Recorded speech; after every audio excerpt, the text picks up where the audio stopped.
Hello இங்மீன்ஸ் நம்ம இன்றைக்கி என்ன பார்க்குறோம் அப்படின்னு பார்த்தீங்க அப்படின்னா அக்யூசியேஷன் ஆஃப் பிஸ்னஸ் அப்படிங்கிற சாப்டரில் அதர் எக்ஸசைஸில் தேர்ட் ஒன் பார்க்குறோம். நம்ம ரெஃபர் பண்ணுற புக் வந்து பார்த்தீங்க அப்படின்னா கார்ப்பரேட் அக்கௌண்டிங், ஆத்தர் வந்து ரெட்டி அண்ட் மூர்த்தி புக் பார்த்துட்ருக்கோம். அக்யூசியேஷனில் இல்லஸ்ட்ரேஷன்ஸும் எக்ஸசைஸும் ஹெல்த் எஜுகேஷன் சேனல்லையும் போட்டிருக்கோம். அங்கே போடாத இல்லஸ்ட்ரேஷன்ஸும் எக்ஸசைஸும் இங்கே போட்டிருக்கோம். செக் பண்ணிக்கோங்க ரெண்டு சேனலையும். Bengal Product Limited was registered with the capital of 10 lakh consisting of, so Bengal Product Limited அப்படிங்கிற ஒரு கம்பெனி வந்து ரெஜிஸ்டர் பண்ணுறாங்க. அவங்களோட கேபிட்டல் வந்து 10 lakh அப்படின்ட்டு. அதோட கேபிட்டல் வந்து எப்படி இருக்குது அப்படின்னு ஸ்ப்ளிட்டப் பார்த்தீங்க அப்படின்னா 50,000 equity shares of ₹10 each. So 5 lakhக்கு ஈக்விட்டி ஷேர்ஸை ரைஸ் பண்ணலான்னு பிளான் பண்ணியிருக்காங்க. அதே மாதிரி 50,000 7.5% preference shares of ₹10 each. So preference ஷேர்ஸாக ஒரு 5 lakh, டோட்டலாக 10 lakh வந்துருச்சுங்களா. It purchased the going concern of Mr. Black and Brown for 2,50,000 on the basis of the following balance sheet. So Black and Brown அப்படிங்கிற கம்பெனியை வந்து என்ன பண்ணுறாருங்க, purchase பண்ணுறாரு. ஓகேங்க, டோட்டலாக இவங்க 10 lakh ரைஸ் பண்ணுறாங்க. அதில் வந்து 2,50,000க்கு பிளாக் அண்ட் ப்ரௌன்கிட்ட இருந்து பிஸ்னஸை பர்ச்சேஸ் பண்ணுறாங்க. அவங்களோட பிஸ்னஸ் வந்து பார்த்திங்கன்னா பில்ஸ் பேபிள் பே பண்ண வேண்டியது 19,000 இருக்குது. கிரெடிட்டாஸுக்கு பே பண்ண வேண்டியது 800 இருக்குது. கேபிட்டல் வந்து 2,20,000 இருக்குது. கேஷ் கையில் 4,000 இருக்குது. பில்ஸ் ரிசீவபிளாக 5,000 இருக்குது. புக் டெப்டாக வந்து 50,000 இருக்குது. ஸ்டாக் வந்து 70,000 வேல்யூவானது இருக்குது. ஃபர்னிச்சர் அண்ட் ஃபிக்ஸஸ் வந்து 10,000 இருக்குது. பிளான்ட் அண்ட் மிஷினரி 1,20,000 வேல்யூவானது கையில் இருக்குது. ஃப்ரீ ஹோல்ட் ப்ரிமிசஸ் வந்து 60,000 இருக்குது. That is land. The purchase price was to be paid.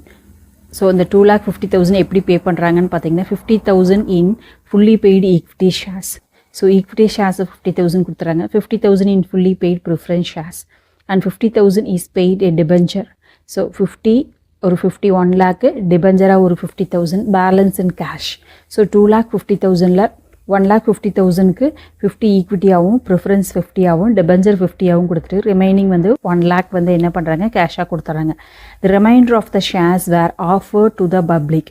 Reminder அப்படிங்கிறது என்னங்க, நம்மளுக்கு வந்து 50,000 ஷேர்ஸில் உங்களுக்கு 50,000 ஷேர்ஸ் இன்ட்டு பர் ஷேரோட ப்ரைஸ் 10 rupees. அப்போது 5 lakh ஷேர்ஸில் 50,000 இவங்களுக்கு கொடுத்துருக்காங்க. அப்போ 4,50,000 என்ன பண்ணுறாங்க, பப்ளிக்கில் இஷ்யூ பண்ணுறாங்க. அதே மாதிரி ப்ரிஃபரன்ஸ் ஷேர்ஸு பார்த்தீங்க அப்படின்னா 50,000 வந்து 10 rupeesக்கு. அதே மாதிரி 5 lakh rupees, அதில் 50,000க்கு இவங்களுக்கு கொடுத்துட்றாங்க பர்ச்சேஸ் பண்ண கம்பெனிக்கு. ரிமைனிங் இப்போ எவ்வளோங்க, 4,50,000 வந்து பப்ளிக்கில் ஆஃபர் பண்ணுறாங்க. ஓகேவா.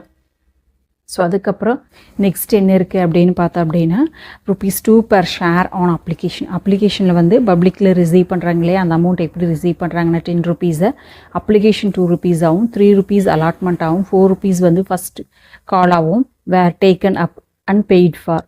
ஓகேவா. ஸோ அப்போது 2, 3, 4, 9 rupees வந்து பெய்ட் ஆகுது. The vendor were duly paid the purchase consideration வந்து பே பண்ணிட்டாங்க. Record the about transaction by means of journal entries and draft the கம்பெனிஸோட பேலன்ஸ் ஷீட்டு போட சொல்லியிருக்காங்க. ஸோ நியூ பேலன்ஸ் ஷீட்டு போடணும், ஜேர்னல் என்ட்ரிஸை போடணும். எப்படி போடுறது அப்படின்னு பார்க்கணும். யூஸ்வலாகவே பார்த்தீங்க அப்படின்னா நம்மளுக்கு பர்ச்சேஸ் கம்பெனிக்கு டிரான்சாக்ஷன்ஸ் போட சொன்னால் ரொம்ப ஈஸி தான், கம்மியாக தான் வரும் நம்மளுக்கு டிரான்சாக்ஷன்ஸ். ஒன்லி 3 transactions தான் வரும். ஓகேவா. ஸோ ஒன்று வந்து பர்ச்சேஸ் பண்ணுறதுக்கு, ஒன்று அசட்ஸ் அண்ட் லைபிலிட்டிஸ் அண்டர்டேக் பண்ணுறதுக்கு, ஒன்று வந்து பே பண்ணுறதுக்கான டிரான்சாக்ஷன். அதுக்கப்புறம் பப்ளிக்கில் பண்ணியிருக்காங்க அப்படிங்கிறனால ஸோ பப்ளிக்கில் அப்ளிகேஷன் மணி ரிசீவ் பண்ணுறது, அலாட்மெண்ட் மணி, கால் மணி, இந்த டிரான்சாக்ஷன்ஸை போடுவோம். அதுக்கப்புறம் பேலன்ஸ் ஷீட்டை போட்டுடலாம். எப்படி போடுறது அப்படின்னு பார்க்கலாம் வாங்க. உங்களுக்கு 8 mark சம்ஸில் 10 mark சம்ஸில் இந்த மாதிரி சம்ஸ் கேட்கறக்கான சான்சஸ் இருக்குது. ரொம்ப ஈஸி தான், பார்க்கலாம். அக்யூசியேஷன் ஆஃப் பிஸ்னஸில் பாருங்கள். Acquisition of business exercise 3 journal entries போடுறோம். ஓகேவா. ஸோ ஜேர்னல் என்ட்ரிஸ் யாரோடது அப்படின்னு பார்த்தீங்க அப்படின்னா பெங்கால் ப்ராடக்ட் லிமிட்டடோடது. பெங்கால் ப்ராடக்ட் லிமிட்டடோட ஜேர்னல் என்ட்ரிஸ், அது வந்து பர்ச்சேஸ் கம்பெனி. ஸோ ஜேர்னல் என்ட்ரிஸில் date, particulars, LF, debit, credit. ஓகேவா. ஸோ அவ்வளோதான். ஸோ இதை வச்சு நம்ம என்ன பண்ணுங்க, டிரான்சாக்ஷன்ஸை போடணும். ஃபஸ்ட்டு என்ன பண்ணணும்னு சொல்லியிருக்கேன்.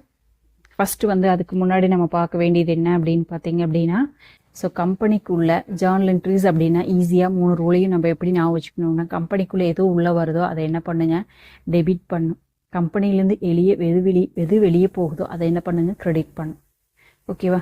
இப்போ பிஸ்னஸை பர்ச்சேஸ் பண்ணிக்கிறாங்க. அப்போ பிஸ்னஸை பர்ச்சேஸ் பண்ணப்போ பிஸ்னஸ் உள்ளே வருது, பேமெண்ட் பண்ணணும். யாருக்கு பே பண்ணணும்? பிளாக் அண்ட் ப்ரௌனுக்கு பே பண்ணணும். ஓகேவா? அப்போ ஒரு பிஸ்னஸ் உள்ளே வரது என்ன பண்ணுங்க, டெபிட் பண்ணும். என்ன வெளியே போகுதுன்னு யாருக்கு பே பண்ணுங்க, பணம் பே பண்ண வேண்டியது பிளாக் அண்ட் ப்ரௌனுக்கு. அப்போ அவங்களோடத கிரெடிட் பண்ணும். அவ்வளோதான்.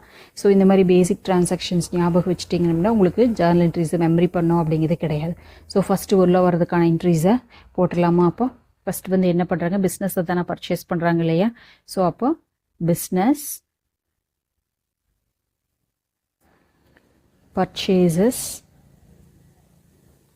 அக்கௌண்டெட்டார் டு யார்கிட்ட வாங்கியிருக்காங்க, பிளாக் அண்ட் ப்ரௌன்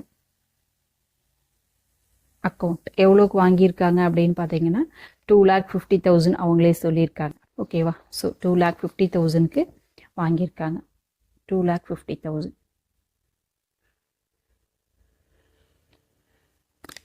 ஓகேவா? ஸோ ஃபஸ்ட் டிரான்சாக்ஷன்ஸ் முடிஞ்சுது. ஸோ அதுக்கப்புறம் being business purchase from black and white அப்படின்னு நம்ம ஜேர்னல் என்ட்ரிஸ் போட்டுக்கலாம். அதையும் போடும்போது இன்னும் லென்த்தியாக வீடியோ போகும் அப்படிங்கிறனால தான் கட் ஷார்ட் பண்ணிட்டேன். ஸோ அதுக்கப்புறம் பார்த்தீங்க அப்படின்னா செகண்ட் ஐட்டம் என்னங்க, அசட்ஸையும் லைபிலிட்டிஸையும் அண்டர்டேக் பண்ணுறது.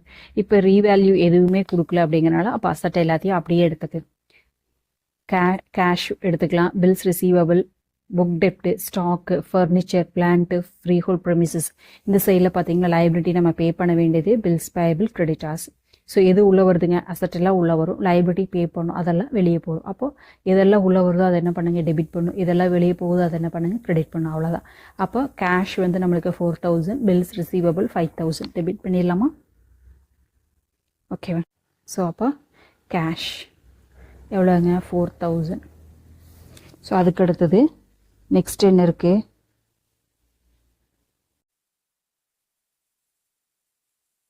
bills receivable. Bills receivable, cash account debtor, bills receivable account debtor. ஓகேவா? ஸோ அதுக்கப்புறம் நெக்ஸ்ட் வந்து புக் டெப்ட் 50,000, ஸ்டாக் 70,000. புக் டெப்ட் account debtor, stock account debtor 50,000, 70,000. அதுக்கப்புறம் plant and machinery 1,20,000, freehold premises 60,000. So plant and machinery account debtor, freehold premises account debtor 60,000. ஒரு gap விட்டுக்கலாம். மேலே balance வந்துச்சுன்னா குட்வில்னு எழுதணும். Bills receivable 19, creditors 80,000. Bills payable 19,000.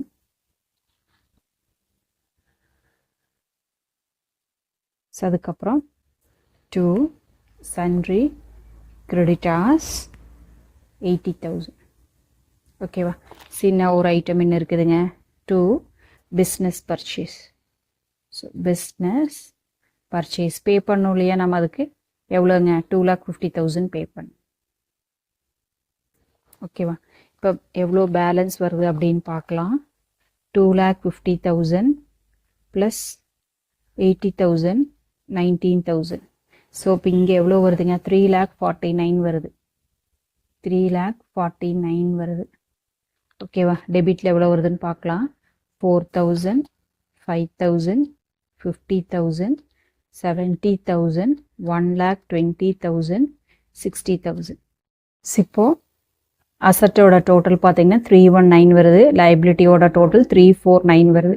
So இப்போ எங்கே நம்மளுக்கு அதிகமாக இருக்குங்க, கிரெடிட் சைடு தான் அதிகமாக இருக்குது. 349லேருந்து 319 லெஸ் பண்ணால் 30. அப்போது எக்ஸ்ட்ரா எவ்வளோ வருதுங்க, 30,000 எக்ஸ்ட்ரா எங்கே வருதுங்க, டெபிட் சைடில் கம்மியாக வருது. ஸோ அப்போது இங்கே என்ன சொல்லுவாங்க, குட்வில்.